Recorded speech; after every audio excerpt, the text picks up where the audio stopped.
Om Shanti. Today Baba is talking about Gyan, Bhakti and Vairag. Baba says that in the world they speak these three words. They say there is knowledge, they say there is devotion, and they say there is Vairag or disinterest. But then they don't make a distinction between knowledge and devotion. So although they mention two things, they say there is Gyan, there is Bhakti, there is Vairag, but they don't know the difference between Gyan and Bhakti, and they put it together and they say that Bhakti and Gyan are the same thing. And they always say that the Shastras are Gyan, but actually they are paraphernalia of the Bhakti. So they are the material through which Bhakti is done. And they don't know Gyan because God is called the ocean of knowledge, and until He comes, we don't know what Gyan is. So that's what Baba talks about today, and Baba also answers certain questions today, like there are many people who keep worrying about what will happen to animals, and so whether they are going to mukti with us or not. And then Baba says, you don't worry about others, you focus on yourself, and I come to teach you. And in Hindi it is said, Chadti kala, tere bahane sarv ka bhala. So when you ascend, then they also reach their state of ascension. So you have to learn, you have to shift the collective consciousness, and they will follow. And yesterday Bhai was mentioning in the class something that I found very interesting. He said that when Gita Gyan, so-called Gita Gyan, when even in the scripture, when they say that Shri Krishna sat on the physical chariot driven by horses and He gave Gita Gyan, then nobody said that those 5 horses were listening to the Gyan. Or the elephants on the side were listening to the Gyan and they became Gyani. So it is always said that the Gyan was spoken for Arjun, and it was in a battlefield which was full of animals, and in that same chariot there were 5 horses. But nobody said that those 5 horses listened to the Gyan given by Shri Krishna. So it is always said Arjun, and the literal meaning of Arjun is Arjan karne wala, the one who acquires. So Gyan is always spoken for the one who is listening. So even when Baba comes, so it is not about animal souls, of course, because they don't have the right brain to process it. So you cannot teach an animal the distinction between ethics, morality, virtues, and this and that. So that would be too much for them. So animals are capable of logical thinking. So you can train them to understand light, dark, pain, pleasure, sounds, all of these things. So they have a logical brain, but no creative brain. They don't have the right brain to process this fine knowledge that Baba is giving. So that's one thing that Baba clarifies. And then Baba says, so I am speaking to you, so you listen to me. You don't think about the other ones who, whether they are listening or not listening, or doing or not doing. So you don't waste your time thinking about what will happen to souls who are not doing as Baba says. So there is also one sister in this class who keeps worrying about somebody who's not listening to Gyan. But the thing is, if you are worrying about them, you are also not listening to Gyan. So you are also spending your thought and time and thinking about that person. So then it all goes to waste. So Baba says that you have to learn how to focus on what you need to do. And then there is also this question about, so there are many people who believe that gurus or sannyasis show the path to liberation. And then Baba today talks about that also, and Baba says that a sannyasi is doing sadhana. So what sadhana means is they are making an endeavor. So they are making an effort to reach somewhere and do something. So somebody who is himself making an effort, how can they take you across? So that's something that Baba says. And then Baba says that how can you give the same title to God and a human who is making effort? Because in bhakti you say Paramatma is Satguru, and then you give the same name to a human. So Baba says, does God also make an effort to reach somewhere? So God is already there and you are asking God to take you there. It's not like God and that human who is making effort is the same. And then Baba asks a very interesting question. So let me read that out to you. So Baba says, people have become those with such stone intellects, they don't even understand they are impure. The Father says, I have come to uplift those sages, etc. Spiritual endeavor is made to attain something. So how can the sages call themselves Shiva or God?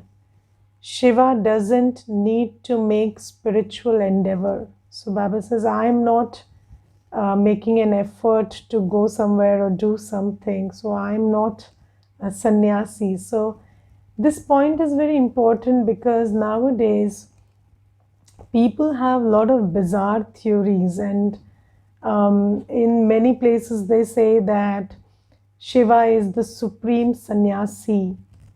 Now Baba says, I am a sannyasi because I don't have even a body. So I'm not becoming a sannyasi. I'm not a sannyasi who makes effort to become a vairagi. So I am a vairagi, but I am not making an effort for that. And in the world, you are talking about people who are giving up something to go to that state of vairag. So Baba says, you cannot equate me and them. And then the same title, Sannyasi, Satguru, is shared between humans and God also in the world. So Baba says that's not accurate. And then Baba says today that Shiva doesn't need to make spiritual endeavors. Their names are sannyasis. Sannyasi means those who take up renunciation. Would God ever have to take up renunciation? So Baba says, what will I renounce?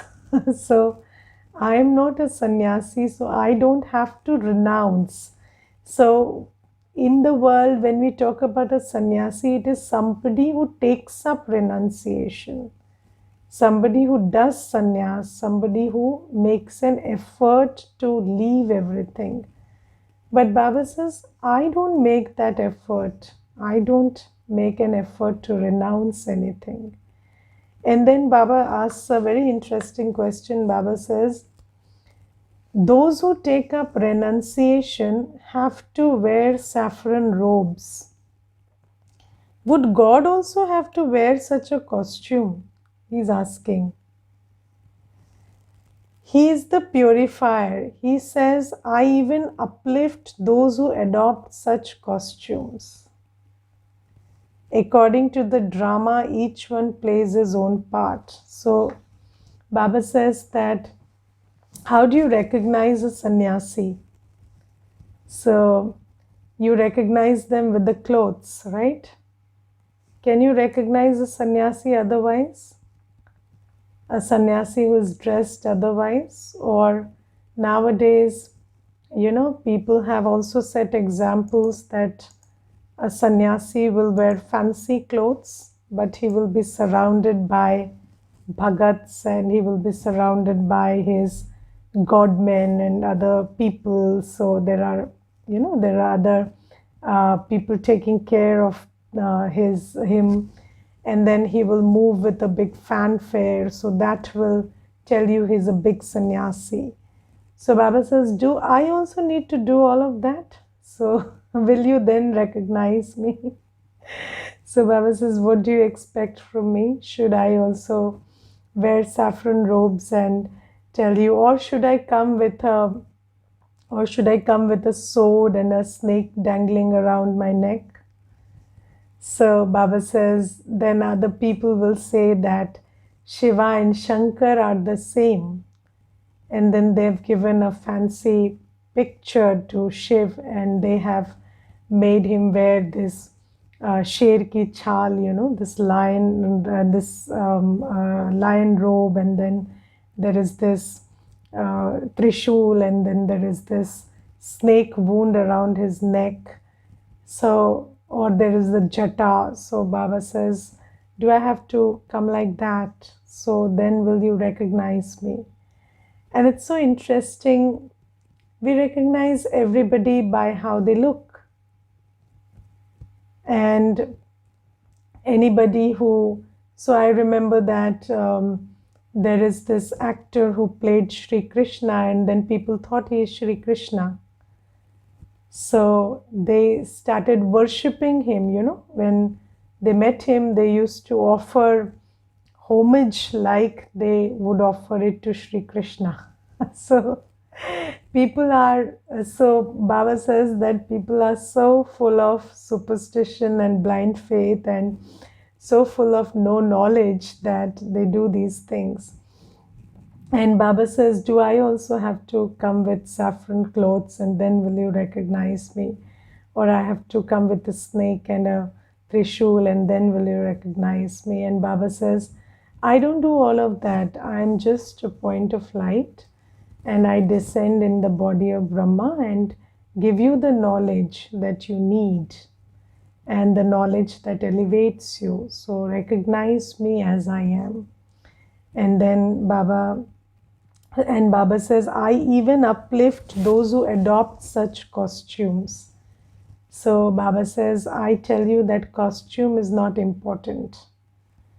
Yes. And then, once there was this sister, and she said that, so there is the student who came to the center, and then they said that, Didi, you must never get angry. So I said, you cannot get angry. That's what she was saying. And then I said, what makes you think so? So she said, I don't know, but I said, because I wear this dress, is it?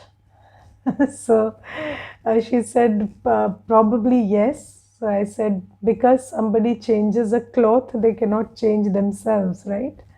So I am who I am, and that's none of your business also.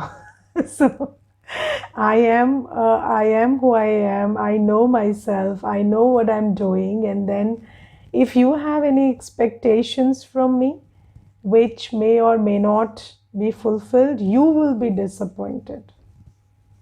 Yes, do you get it? So we have these expectations because we don't understand things. We don't understand the time. We don't understand where we are. We don't understand where we are going. We don't understand what we are dealing with. So just because somebody wears saffron or white, they cannot shift. Yes, shifting is an entirely different process.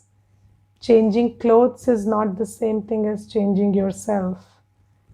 Yes, changing clothes takes 1 minute.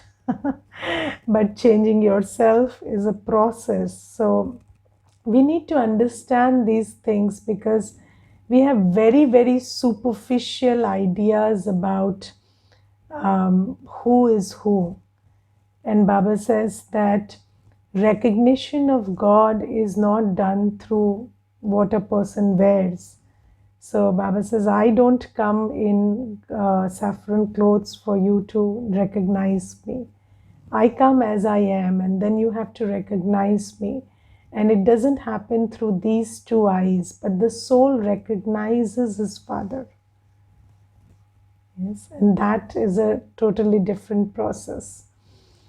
And then today Baba is talking about this history. And if you think about history, it's his story. So history is a story basically. So we are all interested in stories. So we try to understand history because history is a story. And when we try to understand a story, so a story is very important because and history is also a story, and it determines your perspective. So how you look at things is determined by the stories you're told or the history you've been told. Yes. So if the story you believe in is that your ancestors were monkeys, so it is more than likely that you'll end up being a monkey yourself. So that's how important history is. And then Baba today says, I also come and tell you a story, but let's understand how the story that Baba tells is different from the stories we've heard.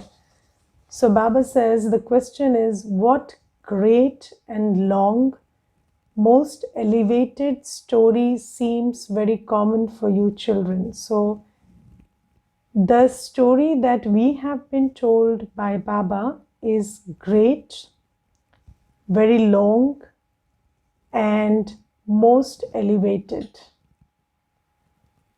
And why? Because knowing this story makes you great, makes you elevated, and this is not once upon a time.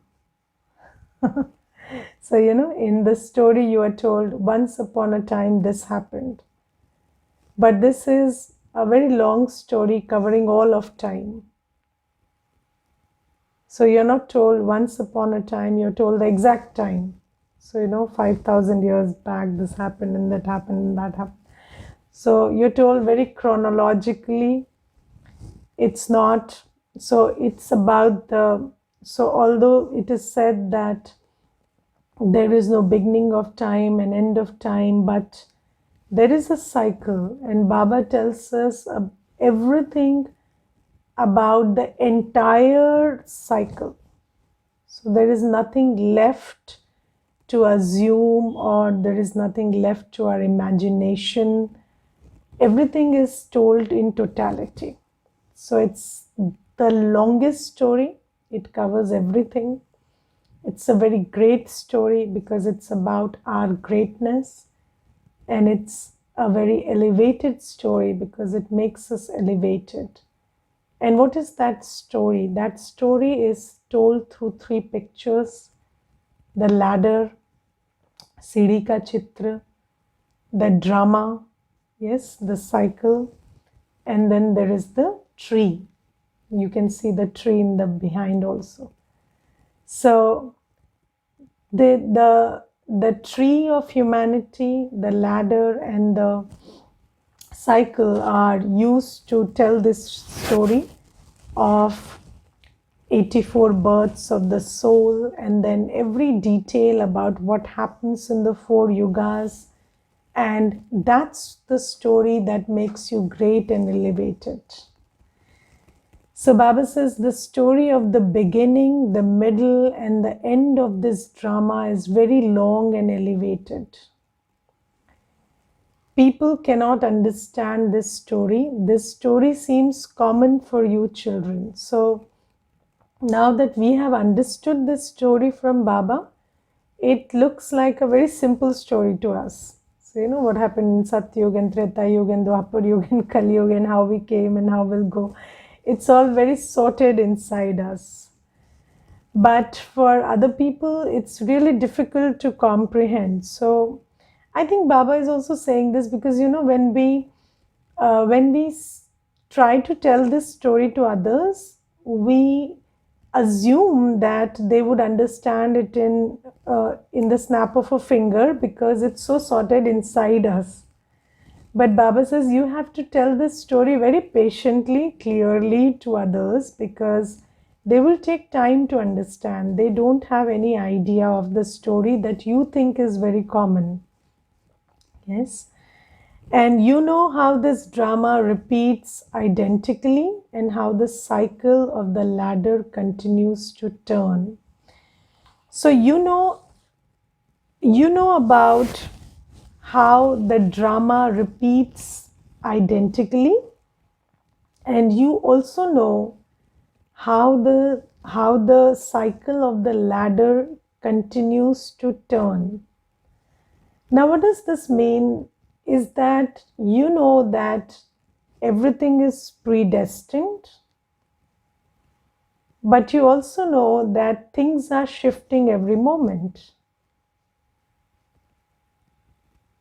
So, you know, whenever you study something, in every study, I think if you study maths, if you study economics, if you study anything, there are some fixed elements and there are some variables.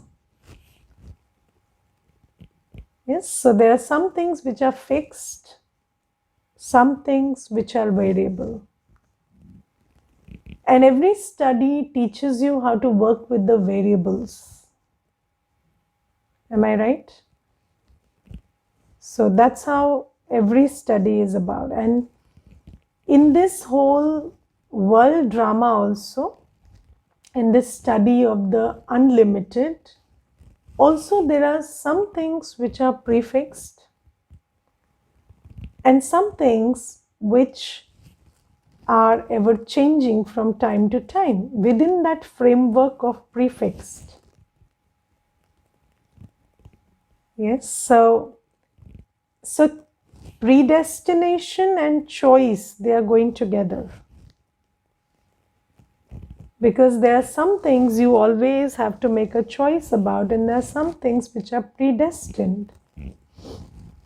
So, and knowledge makes you aware of what is predestined and what you have to accept, and what is it that you have to work with, or what is it that you have to work on.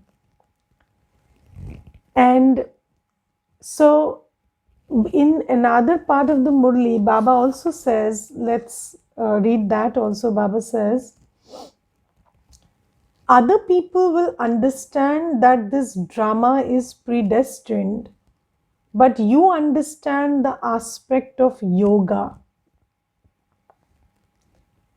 When we remember the Father and become pure, our sins will be absolved.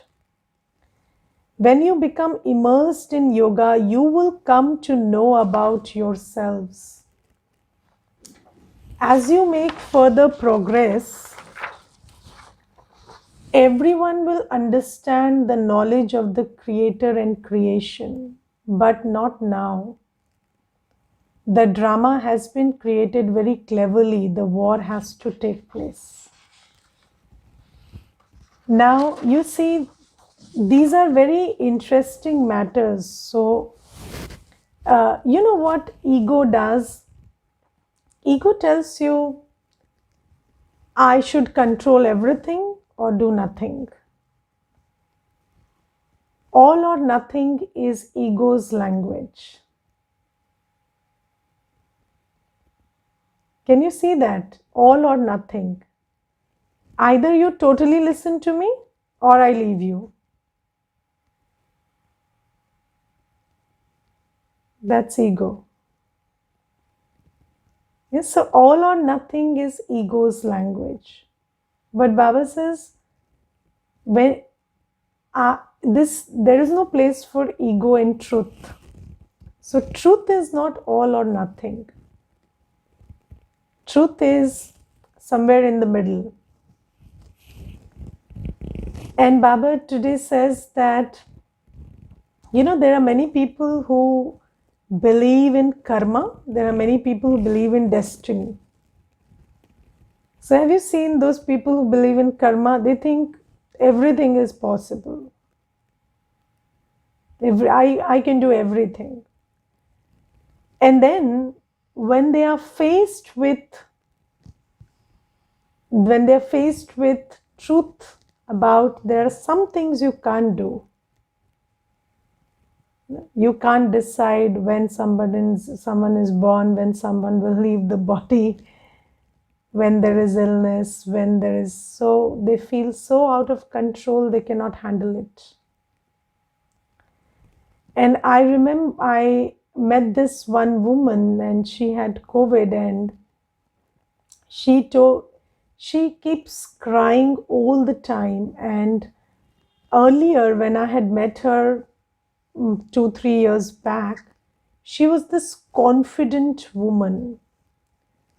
And now she keeps telling me that now that I have seen death very close, and I know that I don't have any control over my life, I don't want to live. Do you get that? So she says that I was so close to death and I understood that I cannot decide whether I live longer or not, and it is something that I cannot handle. And I always say, I'm always telling God, take me away. Now I don't want to live. So why did you leave me? Now I cannot live like this. So you see how ego works is either you want to be in total control or you want to do nothing. And this happens in every small thing. It's not just about life. Even about your body, there are people who are fitness freaks and then they'll freak out if they have an illness after that. So first they are freaking out for fitness and then they'll freak out because of a small cold. How can I have a cold? I exercise every day. So you will have a cold despite exercising every day. So, and then they will say, what is the point of exercising if I'll still have a cold? So, this is the language of ego, either or. So, Baba says that that's not how it works. So, there are some people, when they come to Gyan also, you tell them that this cycle repeats identically, and they will say, okay, then I will not come to the center. So if this cycle is repeating identically, God will call me. And then they keep sitting at home. So that's not Gyan. So they will come to know everything. So it's not like this Gyan will remain hidden, but they will never use it in the right way. So, and then Baba says, you people will understand that everything is predestined, but you will also understand the power of yoga. And you will understand that when you connect to Baba, then you can work with the predestined drama. And there is, so when you talk about knowledge, and knowledge is power. So why is knowledge called power? Because When you know something, you are more powerful than it. Do you understand? So people had no idea about the 5 elements of nature. And now that science researched about it, you can actually use the 5 elements of nature to your advantage.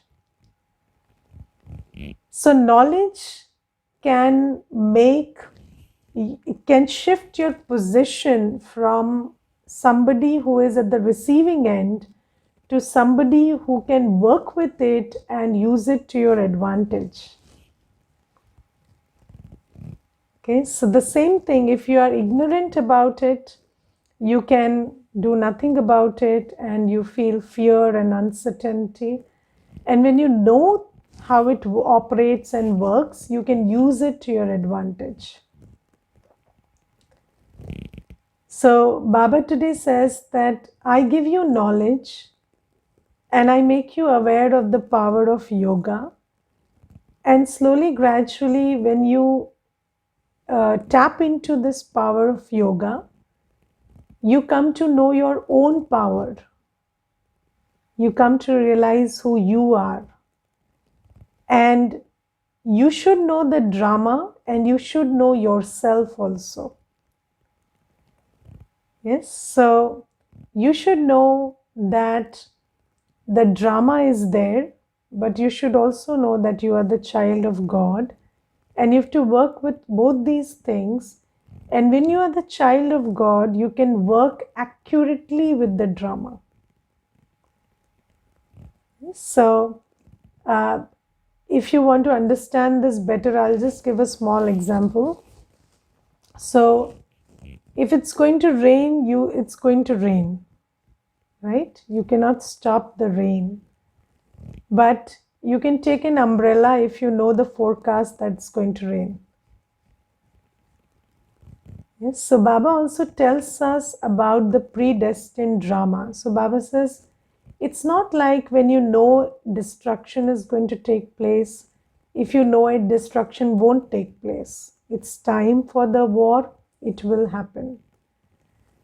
But I am telling you that you are a soul. And if you are a soul, you are indestructible.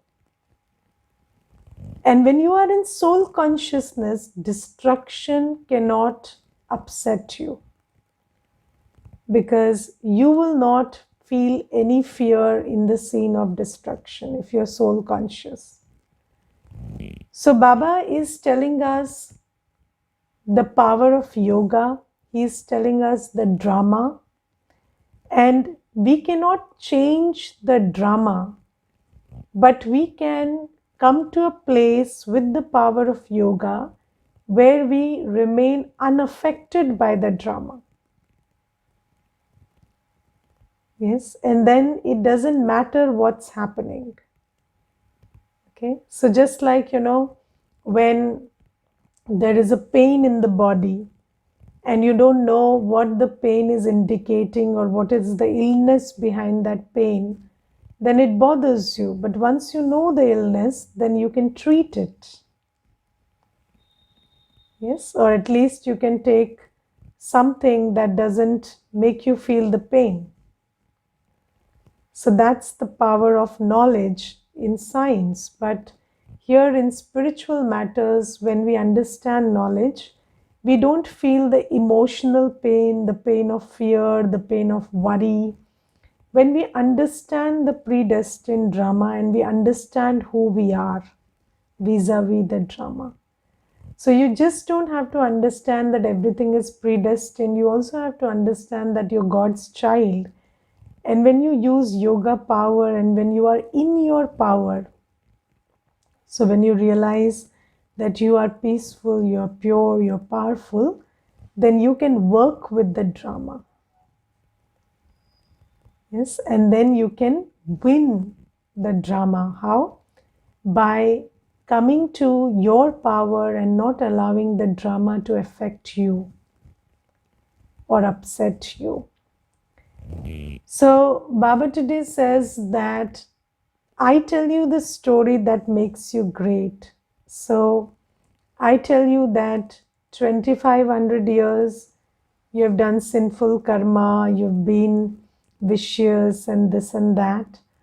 But I also tell you that earlier 2500 years you were deities.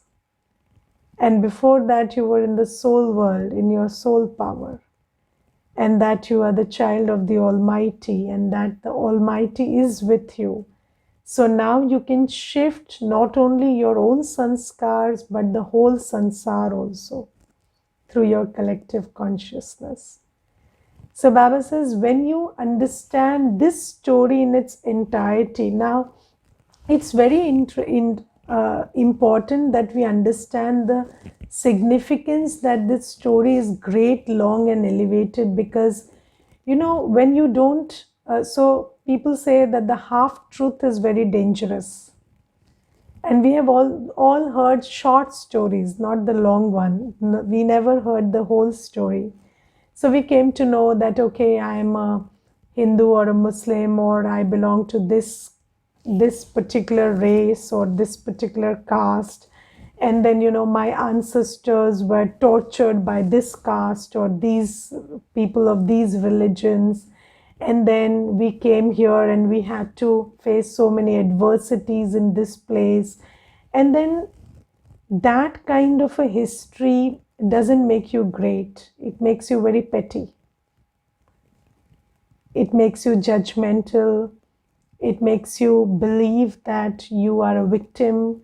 It makes you harbor that trauma of being a victim. And there was this brother who came from a certain community, and he told me that हम लोगों के साथ ऐसा हुआ, हम लोगों के साथ. So we people. He kept saying this happened to us and us and us. And then I stopped him and I told, what happened to you? You don't talk about us. You tell me what happened to you. What are the bad things that happened to you? Just tell me that. And then he thought about it and he said, nothing. Everything was okay. Did somebody slap you, beat you? No, nothing happened. Everything was okay. Then I said, why are you carrying the burden of a story? So we all hear stories, and nobody is free from stories. And it's very important that we understand the true story, because stories have a lot of influence they change our perspective. So stories color our perspective, and it's very, very important that we know the story about ourselves. We know the story about eternity, about the beginning, middle, and end of this whole drama, because it allows us to figure out who we are, where we are standing, and what we need to do. So where we are, who are we, what am I doing here, and why am I here, and from here, what choices do I have? Everything is determined by the story you are told.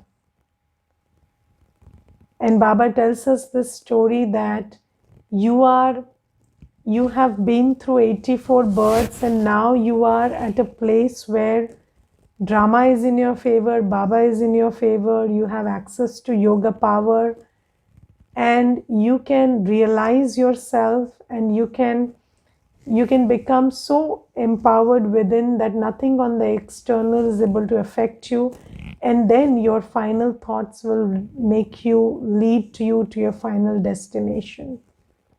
That is, you will find a place in a perfect world, because you will leave this body in a pure state.